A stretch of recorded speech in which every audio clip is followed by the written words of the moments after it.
آج ہم پردہ اٹھانے جا رہے ہیں ایک ایسے پوری اسرار راز سے جو صدیوں سے انسانیت کے اذہان میں گونج رہا ہے۔ ایک ایسا کردار جو دنیا کی تاریخ کا سب سے بڑا فتنہ لے کر آئے گا، ایسے فتنے جسے آخری آزمائش کہا گیا ہے۔ جی ہاں، ہم بات کر رہے ہیں دجال کی۔ لیکن اصل سوال یہ ہے، کیا دجال ابھی بھی کسی قید خانے میں موجود ہے، یا وہ دنیا کے نظام کو خاموشی سے کنٹرول کر رہا ہے؟ کیا دنیا کے بڑے ادارے، حکومتیں اور بادشاہتیں اس کے منصوبے کا حصہ بن چکی ہیں؟ کون سی نشانیاں ہیں جو ہمیں اس کے موجودہ مقام، اس کے نظام اور اس کی منصوبہ بندی کے بارے میں اشارہ دیتی ہیں؟ آج کی ویڈیو میں ہم قرآن، احادیث، بائبل کی پیشگوئیوں اور خفیہ عالمی نظام کے ان پہلوؤں پر روشنی ڈالیں گے جو شاید آپ نے پہلے کبھی اس طرح نہ سنے ہوں۔ ویڈیو کو آخر تک دیکھنا مت بھولیے گا، کیونکہ جو کچھ آپ سننے جا رہے ہیں وہ آپ کی آنکھیں کھول کر رکھ دے گا۔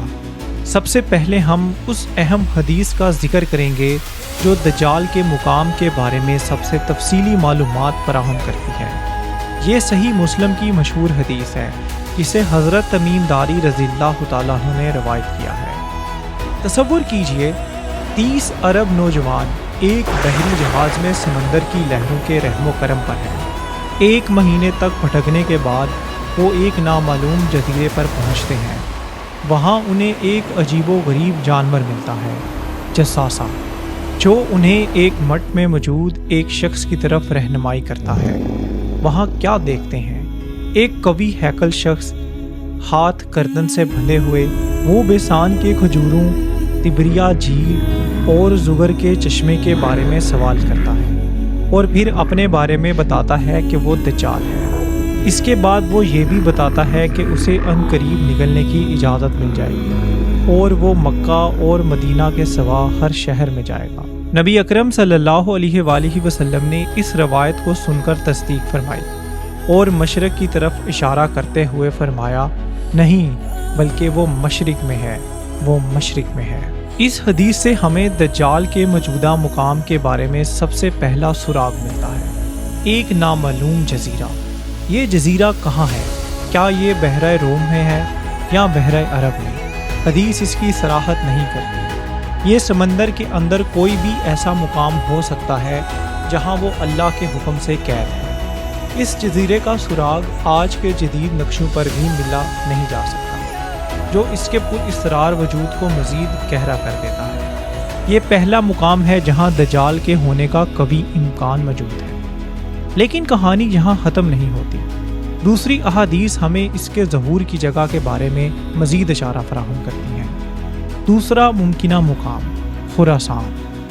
حضرت ابو بکر صدیق رضی اللہ تعالیٰ عنہ سے روایت ہے کہ نبی اکرم صلی اللہ علیہ وآلہ وسلم نے فرمایا، دجال مشرق کی ایک سرزمین سے نکلے گا جسے خراسان کہا جاتا ہے۔ ناظرین، خراسان کوئی چھوٹا سا علاقہ نہیں تھا، یہ ایک وسیع تاریخی خطہ تھا جو آج کے ایران کے شمال مشرق صوبوں، افغانستان کے مغرب اور شمالی علاقوں اور وسطی ایشیا کے کچھ حصوں پر مشتمل تھا۔ اس میں مشہد، فرات، بلخ جیسے اہم شہر شامل تھے۔ تو کیا دجال اس وقت خراسان کے کسی گمنام کونے میں اپنے ظہور کی تیاری کر رہا ہے؟ یہ سوال بھی ہمیں مزید سوچنے پر مجبور کرتا ہے۔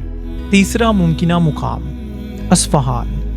حضرت انس بن مالک رضی اللہ تعالیٰ عنہ سے روایت ہے کہ رسول اللہ صلی اللہ علیہ وآلہ وسلم نے فرمایا، دجال کے پیچھے اصفہان کے 70,000 یہودی ہوں گے جو فارسی شالیں اوڑھے ہوں گے۔ اصفہان جو آج کے ایران کا ایک قدیم اور بڑا شہر ہے، یہ بھی دجال کے ابتدائی پیروکاروں اور اس کے ظہور کی جگہ کے طور پر حدیث میں بیان ہوا ہے۔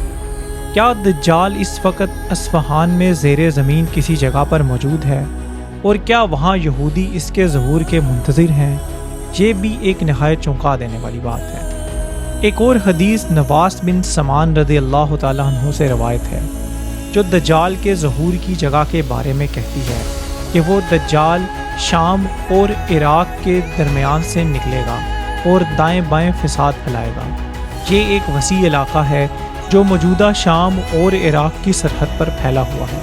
اس سے یہ اشارہ ملتا ہے کہ جب دجال نمودار ہوگا تو اس کا فساد ان علاقوں سے شروع ہوگا۔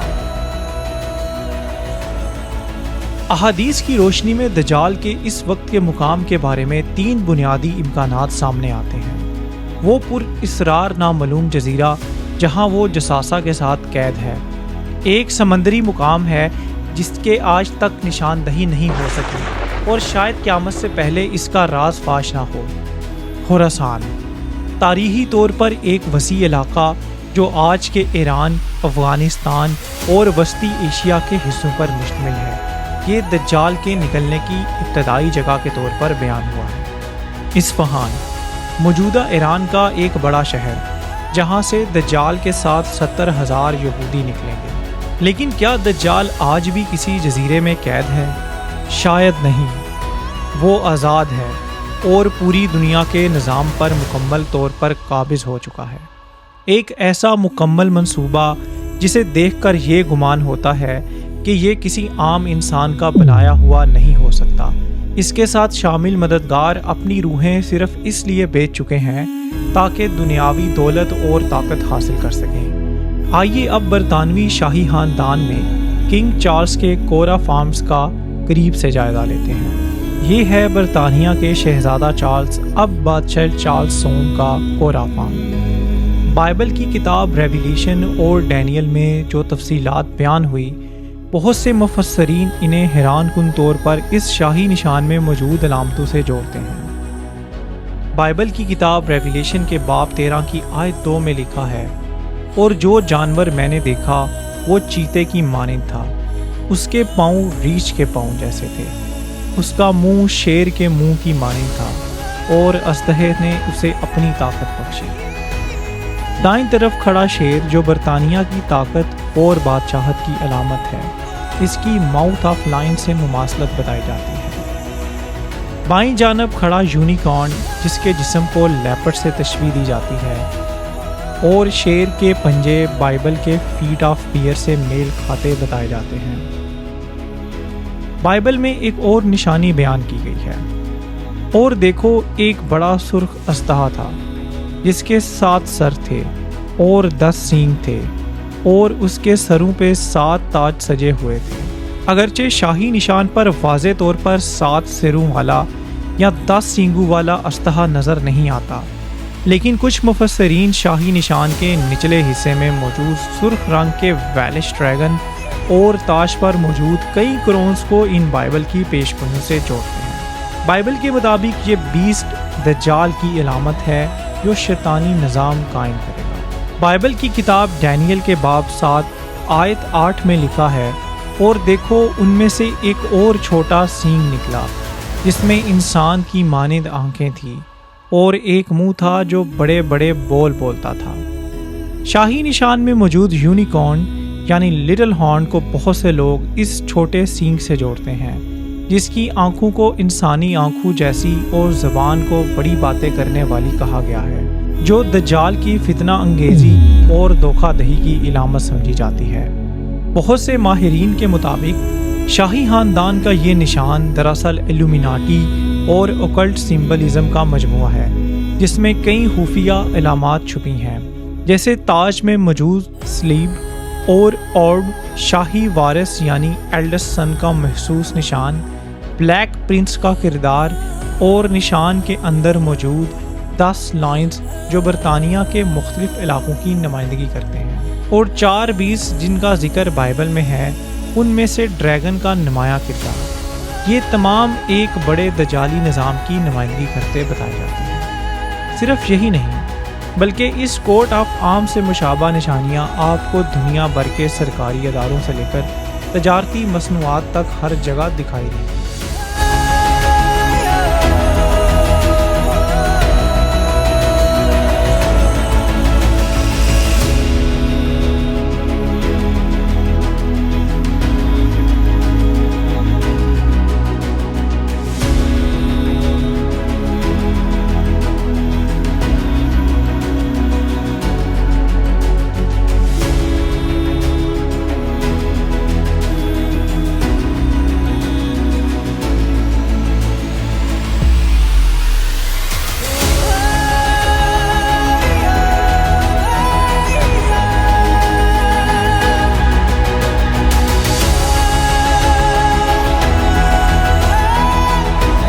آپ کیا سمجھتے ہیں کہ دنیا میں ہونے والی پہلی اور دوسری جنگ عظیم میں دجال کا کوئی کردار نہیں تھا؟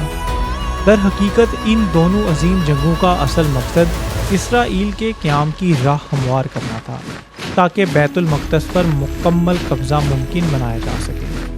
یہ شیطان اور دجال کے طویل المدتی منصوبہ بندی کا ایک اہم ترین موڑ تھا۔ اس کے بعد دنیا بھر میں دہشت گردی کو فروغ دیا گیا تاکہ دین اسلام کو بدنام کیا جا سکے اور لوگوں کے دلوں میں نفرت اور خوف بٹھایا جا سکے۔ 9/11 کا واقعہ، امریکہ کا افغانستان اور عراق پر حملہ اب اسی شیطانی منصوبے کی کڑیاں ہیں جو گزشتہ کئی صدیوں سے خاموشی کے ساتھ جاری ہے۔ بلا شبہ اس پورے نظام کی باغ دوڑ دجال کے ہاتھ میں ہے۔ وہ کسی جزیرے میں قید نہیں ہے، بلکہ دنیا کی ہر سپر پاور، ہر پارلیمنٹ اور ہر عسکری ہیڈ کوارٹر میں اس کی موجودگی کسی نہ کسی صورت میں اثر انداز ہو رہی ہے۔ تو پھر سوال پیدا ہوتا ہے، جب سب کچھ اس کے مطابق ہو رہا ہے تو وہ خود سامنے آ کر دنیا پر براہ راست حکومت کیوں نہیں کرتا؟ اس سوال کا جواب اکثر لوگ غلط انداز میں سمجھتے ہیں۔ دجال اس وقت سامنے آئے گا جب اس کے قائم کردہ نظام کو خطرہ لاحق ہوگا، جب اس کی سازشوں میں دراڑ پڑنے لگے گی، اور وہ وقت تب آئے گا جب حضرت امام مہدی علیہ السلام ظہور فرمائیں گے، جیسا کہ حدیث مبارکہ میں نبی کریم صلی اللہ علیہ وآلہ وسلم نے فرمایا، تمہارے امام تمہیں مہدی کی طرف لے جائیں گے اور دجال ان کے بعد ظاہر ہوگا۔ یہ وہ وقت ہوگا جس کے فتنے سے بچنے کی دعا حضرت نوح علیہ السلام کے بعد ہر نبی نے اللہ تعالیٰ سے کی ہے۔ یہ ایسا کڑا امتحان ہوگا کہ بڑے بڑے ایمان والے بھی اس فتنے کے سامنے جا کر اپنا ایمان گنوا بیٹھیں گے، سوائے ان خوش نصیب لوگوں کے جن کی قیادت امام مہدی علیہ السلام کے ہاتھ میں ہے۔